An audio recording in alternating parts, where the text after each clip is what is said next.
ఓం నమో నారాయణాయ. శ్రీ సమర్థ సద్గురు సాయినాథుని వచనామృతములు. మన కోరిక ఎల్లప్పుడూ సరైన చర్యలు చేయు రంగమునందు ఉండాలి అంటున్నారు బాబా.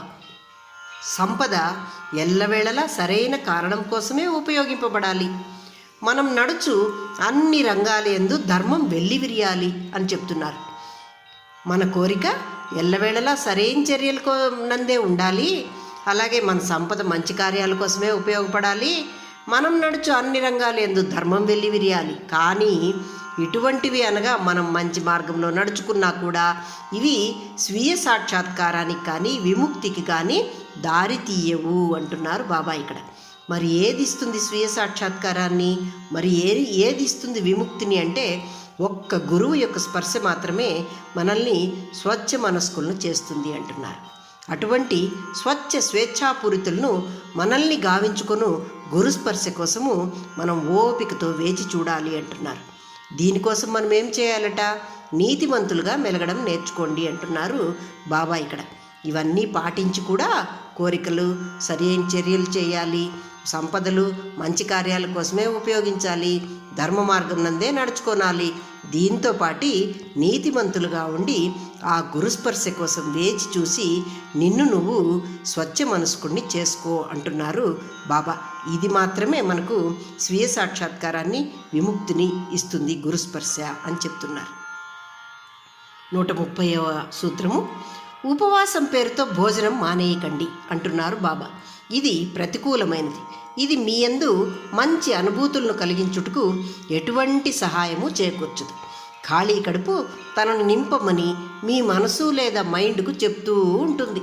మనం భోజనం చేయలేదు అనే విషయం నందు మన మనసు లేక మన ఆలోచనలు నిమగ్నమై ఉంటాయి.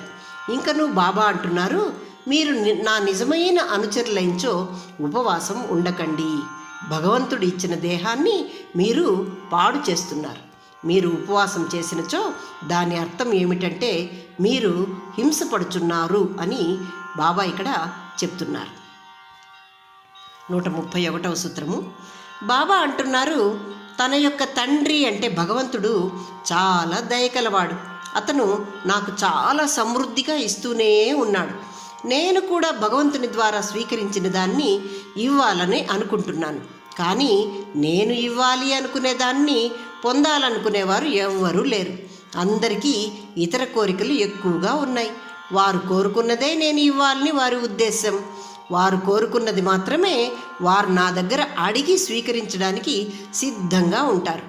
ఏదో ఒకరోజు కనీసం ఒక్కసారైనా నేను ఇచ్చినవి వారు స్వీకరిస్తారనే ఆశతో వారు అడిగినవే నేను ఇస్తూ ఉంటాను అంటున్నారు బాబా ఇక్కడ. అంటే మనము మన కోరికలనే అడిగి స్వీకరిస్తూ ఉంటాం బాబా దగ్గర.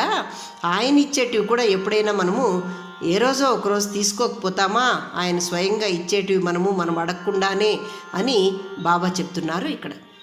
132వ సూత్రము, బాబా అంటున్నారు, బూడిద చాలా పవిత్రమైనది అని. ఎందుకలా అంటున్నారు అంటే అగ్ని అనున్నది ఒక ప్రదేశంలో మన గృహమునందు కూడా ఎప్పుడూ వెలుగుతూనే ఉండాలి అని చెప్తున్నారు.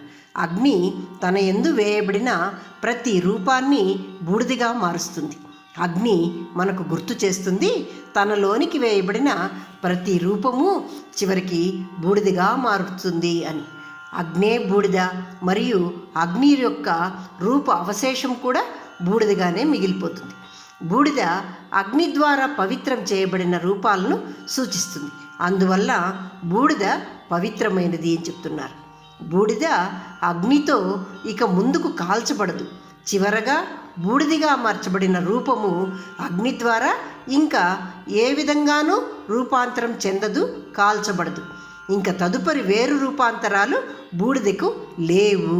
కాబట్టి బూడిద పవిత్రమైంది అంటున్నారు బాబా ఇక్కడ. ఓం నమో నారాయణాయ.